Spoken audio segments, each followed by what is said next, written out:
still untamed. You know, sometimes it just feels amazing to be alive in a wild place like this. In this series, I'm heading into the outback to explore 6 very different landscapes. From the open grasslands, there away he goes, to the scarlet sands of the Red Desert. The dingo, just there. Just go and think that he's going to disappear. Awesome. On the trail of the weird and wonderful animals found here and nowhere else. Oh, that's a great creature. Isn't that beautiful? For a naturalist, this is one of the most inspirational places to visit on our entire planet. This is my wild Australia.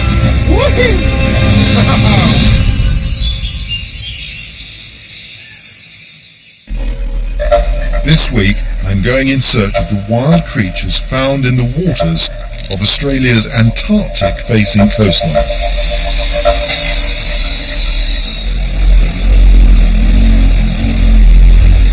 This is the southern coast of Victoria, and in this episode I'm going to take advantage of that road. That's the Great Ocean Road.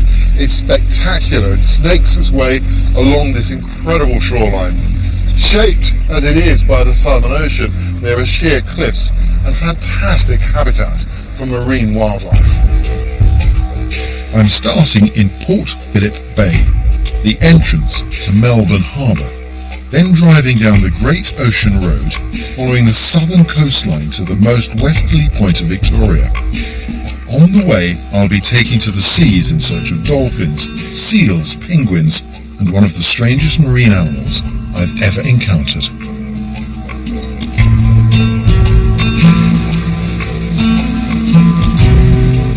This is Port Phillip Bay. It's the gateway to Melbourne, which is over there in the distance. A little hazy today and difficult to see. Now my journey begins in this episode crossing the bay. And there's no way I'm going to do that without taking a look at some of the astonishing wildlife that's to be found right here. Good morning, Judy. Good morning, Ray. Can I come aboard? You can indeed, sir. How do you do? Yeah, good, thanks. So you're right to sit there. Judy Mears has lived and worked in the bay for over 50 years. She's promised to show me not one, but 2 unique species that are only found in the southern waters of Australia and live here in Port Phillip Bay. But to see the first of these extremely rare creatures, I'm going to have to get into the water. I am very excited. I have the opportunity here to see, hopefully, a creature I've only ever seen in photographs. Fingers crossed in the hope that I'm lucky.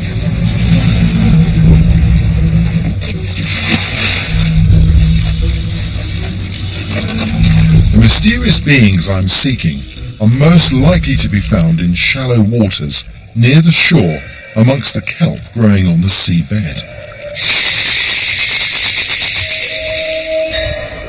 But shallow is a relative term, especially now that it's high tide.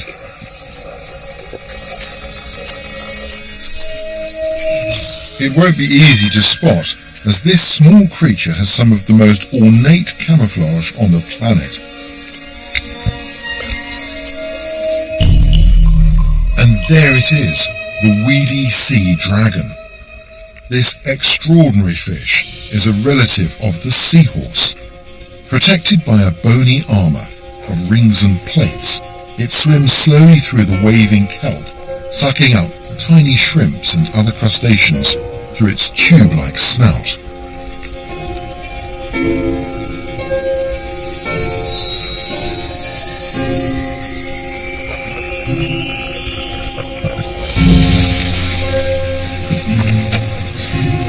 Amazing! That is an incredible creature. It just looks like a piece of dead seaweed until you get close, and then you see these little beating fins. It's fantastic. It's very well camouflaged, and the water's quite cold.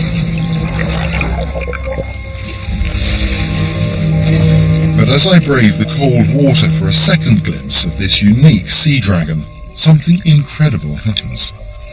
I'm surprised by another absolutely unique species, as they appear from nowhere to take a look at me.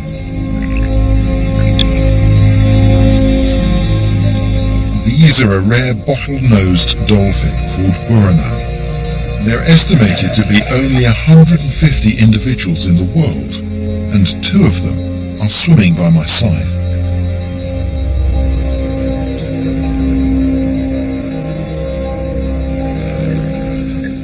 These dolphins are coastal specialists, with big flippers and flexible bodies to negotiate the shallows.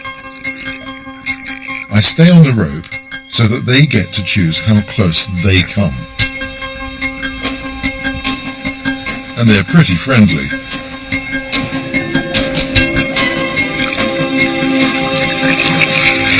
That has to be one of the most amazing experiences on Earth, to be that close to wild dolphins. I'm lost for words, to be honest with you. It's really a magical experience. It's fantastic. How was it? That is just one of the most incredible things. The way they move. They've got such good contact with the water. There's no bubbles, there's no resistance, and we move through it in such an ungainly way, and there they just go through, but not a bubble till they come out, and it glistens then. No, they are really magical creatures.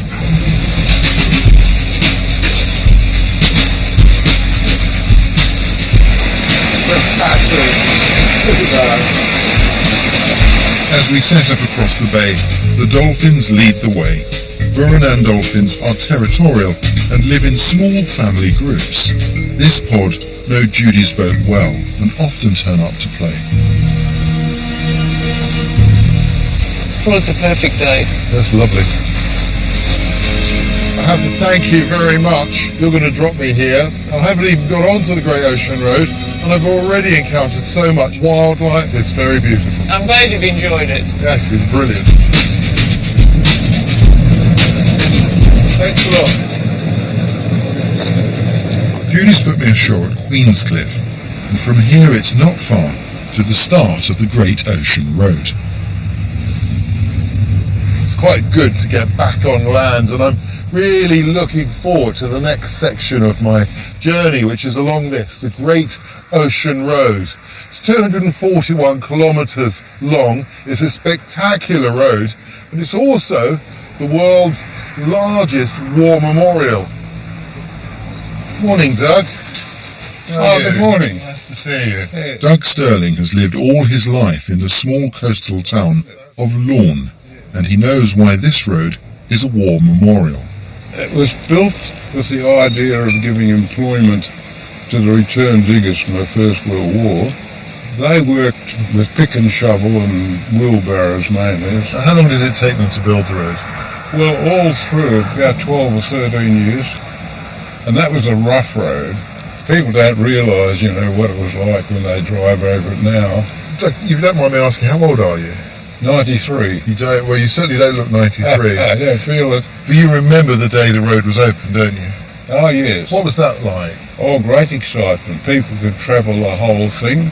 Now, this meant that it was only then 3 hours to Melbourne, so it made a big difference.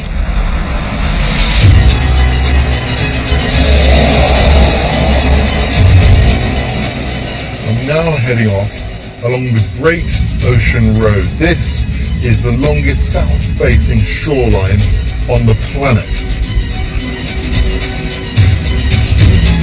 Just below me, the Southern Ocean is pounding the shoreline, but despite its hostile nature, it brings in all sorts of nutrients that attract a host of marine wildlife. Through these waters surges the Antarctic Circumpolar Current. That's the strongest current in the world. This influx brings with it marine creatures we usually associate with colder countries than Australia, like penguins. And that's my next stop, the penguin colony off the coast of Warrnambool on Middle Island. Normally I have to take a boat to visit an island, but on this occasion it's shallow enough to wade across, and there's the problem. So can predators. The penguins living on this island were attacked by foxes, reducing the population from 800 to just 5 birds. I'm meeting Peter Abbott and John Sutherland, who are part of the team responsible for protecting the penguins. Windy up here, isn't it? They brought in guard dogs to defend the penguins. Tula and Eddie now live on the island 5 days a week, and penguin numbers have climbed back to 180. To encourage breeding, the team have built artificial nesting boxes on the island. All the penguins are microchipped so they can monitor numbers. They also weigh the birds as part of a routine health check. I'll put my hand in and see what we can find. These penguins are little or fairy penguins. This is an adult male penguin, Right. so we'll put him in the bag there. They are quite feisty. Isn't he feisty? Yes. And you're going to weigh that? We'll weigh that. Yep. 1.2 1.2 kilograms. kilograms, So that's yep. excellent weight for a breeding penguin. These birds feed up to about 90 kilometres away from here, and they can dive to a depth of about 70 metres. Amazing. And they can only stop underwater for about a minute and a half. Breeding pairs of penguins share the job of sitting on the nest. So he's sitting on eggs, the other partner will come back and they may change over. Maybe we'll come back this evening. Yes, And see the that'd be a changeover. good idea.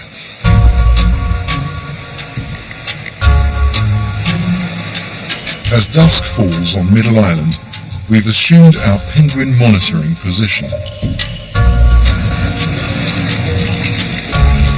So it's almost completely dark now. I can see the first stars twinkling overhead. And because penguins are sensitive to bright light, we've put red filters on. So that should make all the difference. I'm staking out a place where I know that they come in and come ashore. It's just a matter of sitting tight and waiting.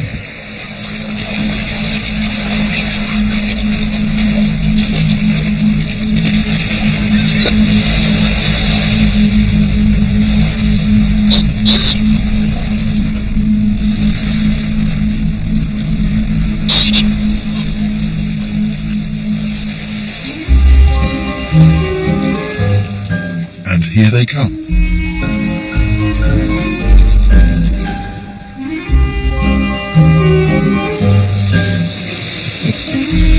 They're climbing up to their nests on the top of the island.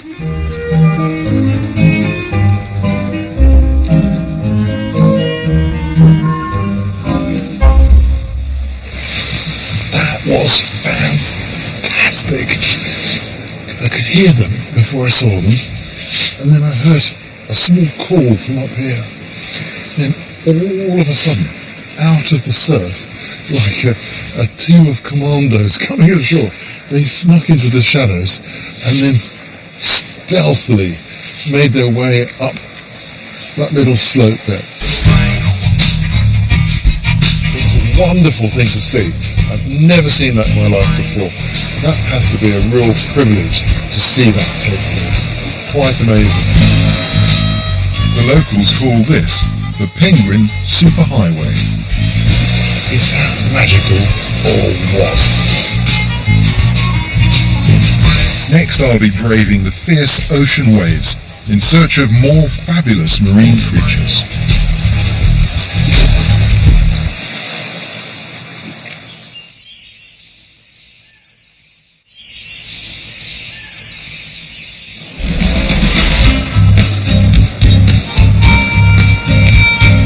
I'm in Victoria, exploring the marine world of this spectacular southern coastline. Well, the sun has really come up and burned off the clouds. It's a beautiful day now, but it's worth remembering there's nothing now between me and Antarctica. That is the treacherous Southern Ocean. And when the weather's bad, it's this coastline that really gets hit. You can see how the force of the ocean is constantly reshaping this coastline. It's like a jagged edge poking out to the south. By the standards of the Southern Ocean, this is mild weather, so I'm risking a voyage into the wild offshore seas in search of the marine life that thrives in deeper waters. The Southern Ocean has the strongest average winds of anywhere on Earth, and even on a fine day like today, you can see how high the swell is. Once out into deeper waters, we come across an extraordinary sight. Balls of Antarctic krill, millions and millions of tiny shrimps staining the waters red. These small crustaceans are the staple diet of hundreds of different animals, from fish to birds to whales. Without krill, most of the life forms in the Antarctic would disappear. And there's an albatross guarding his lunch. Whoa! I got it. We're surrounded by Australasian gannets. They're expert fishers and are feeding on the fish attracted to this krill. As our boat struggles with the giant swell, we catch sight of some marine mammals that thrive in these dramatic conditions. Look at this! Wow! Look at the speed of these dolphins! They're like bullets in the water. Awesome.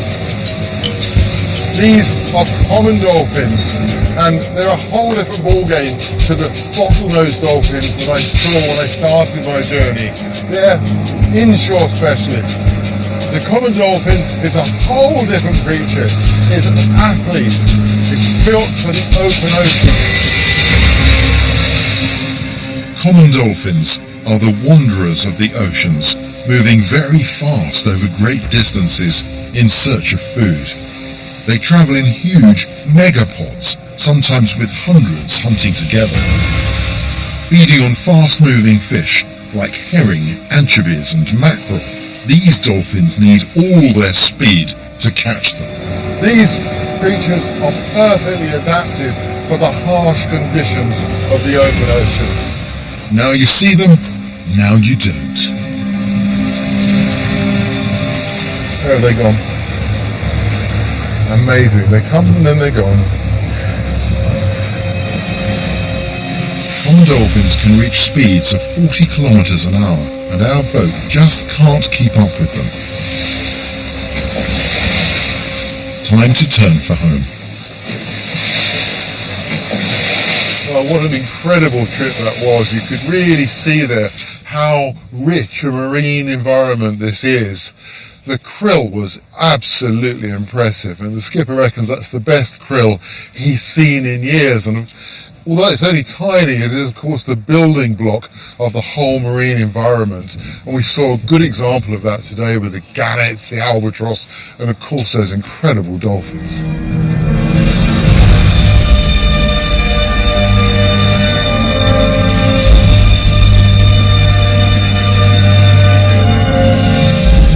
Back on the road again, following this beautiful coastline. Until I reach my final destination, Bridgewater Bay. Well, I've come as far as I can go on the Great Ocean Road, right to the edge of Victoria. So I'm taking to the seas for the last time on this amazing journey. This time I'm hugging the cliffs and exploring the line where land meets sea.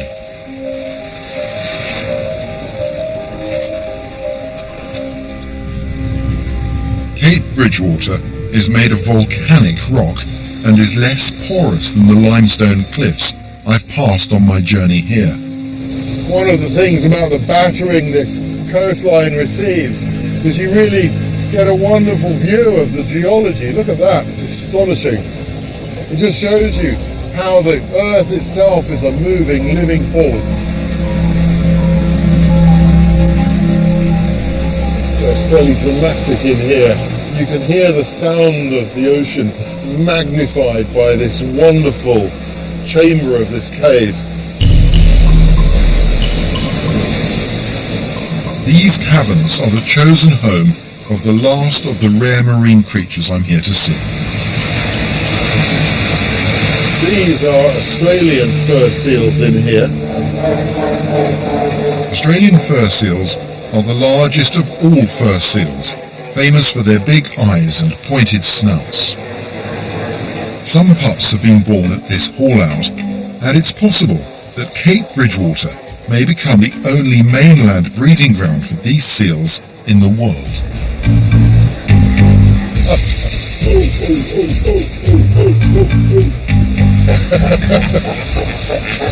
This seal here, the big one calling, that's Gamel, and this is his harem.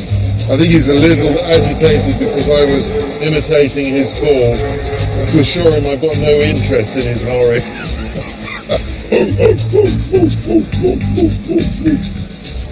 See, these females had jumped off of the rock, and he was concerned. He went out to gather them up and bring them back. You can't leave, he's saying. You've got to stay here. Their streamlined shape and strong flippers make them skillful hunters. On land, they may move like slugs, but underwater, they're action heroes. We push on further round the headland of Cape Bridgewater.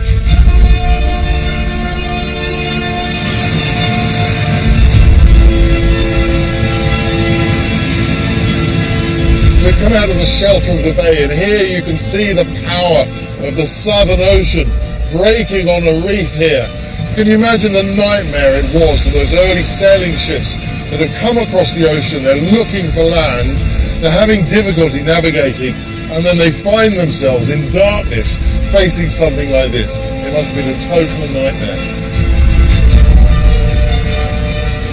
It is the most astonishing continent. The people, the wildlife, the nature itself is still raw, untamed. It's a land of great power and incredible opportunity.